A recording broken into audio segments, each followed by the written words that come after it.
લઈને આપણે જતા હતા, બીજા બધા આવતા હતા ગાડીમાં. અહીંયા પહોંચી ગયા એટલે આ માસી આવ્યા કરતી મળી ત્યાં તો પાછળ બધા શરૂ થઈ ગયા.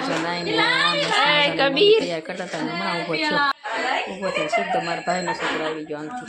એ આવીને જો મારી કરતાં મોટો લાગે ને હાઈટમાં, પણ વરમાં બહુ નાનો છે. અને અમે કોઈ દીકરો બે દાંત કાઢતા હતા ને ત્યાં બધી ગુંડા ગેંગ આવી ગઈ. નાના બેનના છોકરા અને ભાઈના છોકરા ને એ બધા લાગવા મળ્યા મને પગે. એટલે મેં જોયું તમે શું કરો માં કે લસણ ફોલું છું. ત્યાં તો અહીંયા બેનના છોકરાની હો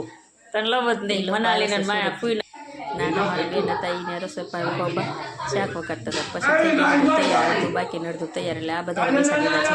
મારા બાપુજી બધાને કે બાકી આવી છે. આ મારા બની આમથી આમ મરસાદ ફેરવતા હતા. આ મારા કાચી શાક ને રોટલી સાથે બેન નાની રોટલી મળતી તમને બધા જમવા બધા જમવા આવી જશે.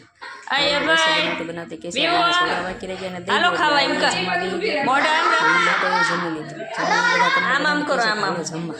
તો આપણે બધું કાંઈ પૂરો થવાનો છે. એટલે જો પછી અમે બાકી રહી ગયું તો ગયા અમે બાજુના રૂમમાં તો દુલ્હનની મહેંદી મુકાતી હતી. અને મહેંદી મુકાતી એટલે મેં આમ જોયું ને તો આ સરસ મજાની મહેંદી હતી. એટલે મહેંદીના મેં વિડીયો થોડાક લઈ લીધા.